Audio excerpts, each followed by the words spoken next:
or over and every fixed or floating platform to display placards to notify passengers and crew the disposal requirements of the annex. This placard should be written in the working language of the ship's crew and also in English, French, or Spanish for ships traveling to other states, ports, or offshore terminals. Garbage management plan. Every ship certified to carry 15 persons or more, and every fixed or floating platform must carry a garbage management plan on board, which includes written procedures for minimizing collecting, storing, processing, and disposing of garbage, including the use of equipment board. Regulation 10.2. The garbage management plan must designate the person responsible for the plan and be written in the working language of the crew. Resolution MEPC 2263 provides the 2012 guidelines for the development of garbage management plan. Garbage record book. Implementation and enforcement is also the focus of Regulation 10.2, which requires all ships of 400 gross tonnage and above, and every ship which is certified to carry 15 persons or engaged in a voyage to ports and offshore terminals under the jurisdiction of another party to the convention, and every fixed or floating platform to provide a garbage record book and to record all disposal and incineration operations. Port state control. Provisions to extend state control to cover operational requirements as regards prevention of marine pollution were adopted in 1994 and entered into the force of March 1996, like similar amendments to other MARPOL annexes. Regulation 9 of Annex X5 makes it clear that port state control officers can inspect a foreign flagship at a port or an offshore terminal of a state, where there are clear grounds for believing that the master or crew are not familiar with essential shipboard procedure relating to the prevention of pollution by garbage. Special areas. The special areas established under Annex B are the Mediterranean Sea area, the Baltic Sea area, the Black Sea area, the Red Sea area, the Gulf Sea area, the North Sea area, the wider Caribbean region, and the Antarctic areas. These are 6 areas for recognized technical reasons relating to their oceanographic and ecological condition and the particular character of traffic, such as heavy maritime traffic, low water exchange, extreme ice states, endangered marine species, etc. and adaptation.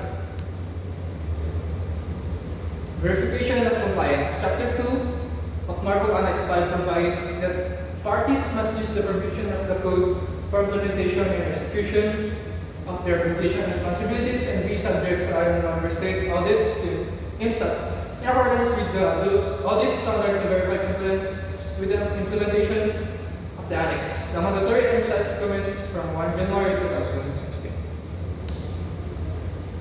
The controlled greenhouse gas emissions from the international ships. IMO recognized the increasing importance of urgency to control greenhouse gas emissions worldwide and is determined to be in the front line of the global campaign to tackle this defining challenge of our age. According to the second IMO GHG study, 2009, the most comprehensive and authoritative assessment of the level of GHG emitted by ships. Ballast water management. Ballast water is absolutely essential to the safe and efficient operation of modern shipping. Providing ballast stability on laden ships. However, it will also pose a serious ecological, economic, and health due to the transfer of harmful organisms and pathogens in ship ballast water tanks. When all factors are favorable, the transfer species may survive to establish a productive pollution in the host environment and may even become invasive of competing native species and multiply to pest proportions.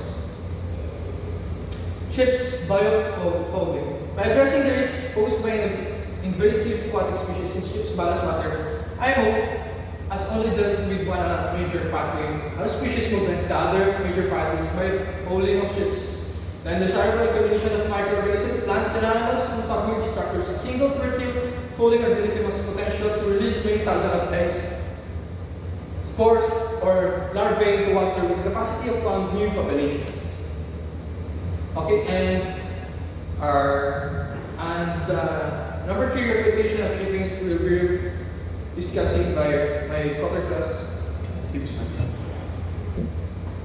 So this is the continuation of our report, the number 3 reputation of shipping. So the first page is about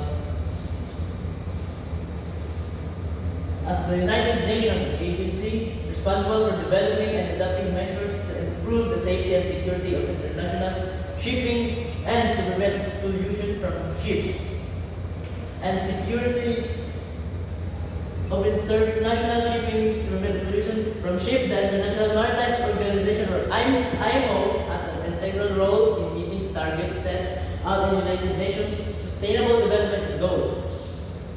Conserve and sustainably use the oceans, seas, and marine resources for sustainable development.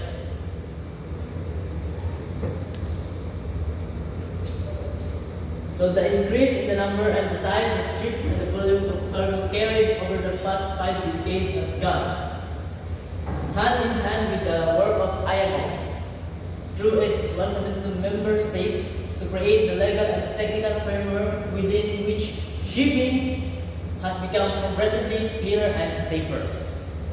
Of course, there are range work to be done.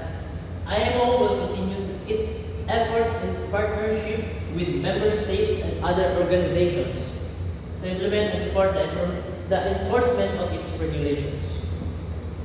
So next, shipping. What is shipping? So which transport around 10% global trade, provides a principal mode of transport for supply of raw materials, consumer goods, essential foodstuffs, and energy to the global population.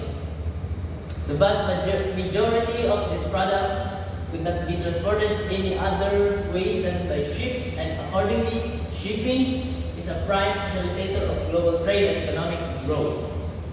Yet, set against land-based industry, shipping is a comparatively minor contributor overall to marine pollution from human activities. So, while there is no doubt that the shipping industry and IMO still have more to mitigate risk, to do the environment, human health, property, and resources. There is nevertheless an impressive track record of continued environmental awareness, concern, action, response, and overall success scored by organization and the maritime community. Increasingly, such achievements are recognized as being both good for the environment and good for the business of shipping. Moreover, as we approach the 2012 United Nations Conference on Sustainable Development, following the 1992 Earth Summit on Environment and Development, shipping continuing contribution to economic growth, employment at sea and ashore, and environmental protection means its ever-improving credentials are also good. Sustainable development.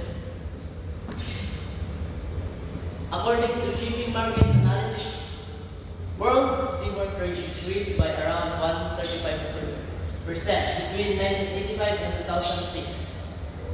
Oil and petroleum products accounted for a significant part of this increase, rising by a similar percentage. In sharp contrast, estimate of the quantity of oil spilled into the sea during the same period shows steady reduction by some 85%.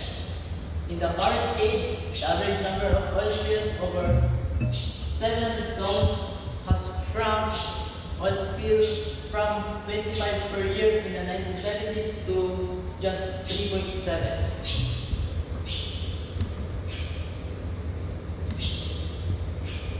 So, by the next.